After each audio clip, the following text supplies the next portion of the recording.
నమస్కారం ఈటీవీ 360కి స్వాగతం. ముందుగా ప్రధాన అంశాలు. కాసేపట్లో కడప, కర్నూలు, నెల్లూరు మండలి పోలింగ్ ప్రారంభం. గెలుపే లక్ష్యంగా అధికార విపక్షాల వ్యూహ ప్రతివ్యూహాలు. మండలి ఎన్నికల కోసం పటిష్ట బందోబస్తు ఏర్పాట్లు. కడప జిల్లా సమస్యాత్మక ప్రాంతాలపై మరింత నిఘా. నేటి నుంచి 10వ తరగతి వార్షిక పరీక్షలు. నిమిషం నిబంధన అమలు తప్పనిసరంటున్న అధికారులు.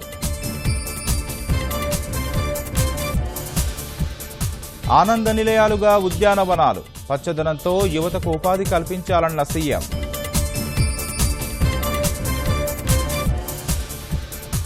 త్వరలో కేంద్ర మంత్రివర్గంలో భారీ మార్పులు చేర్పులు. బడ్జెట్ సమావేశాల తర్వాత దృష్టి సారించనున్న మోదీ. ప్రతి కుటుంబానికి ఆరోగ్య కార్డు. 70 ఏళ్లుగా ఆయు ప్రమాణం. నూతన జాతీయ ఆరోగ్య విధానం ఆవిష్కరించిన కేంద్రం. కర్ణాటకలో కాపలా లేని రైల్వే క్రాసింగ్ వద్ద ఘోర ప్రమాదం. అంబులెన్స్ ను ఢీకొట్టిన రైలు. 5 మహిళల మృతి. విదేశంలో స్థిరపడిన భారతీయతపై తగ్గని మక్కువ. స్వగ్రామంలో సంప్రదాయబద్ధంగా ఎన్ఆర్ఐ పెళ్లి సందడి.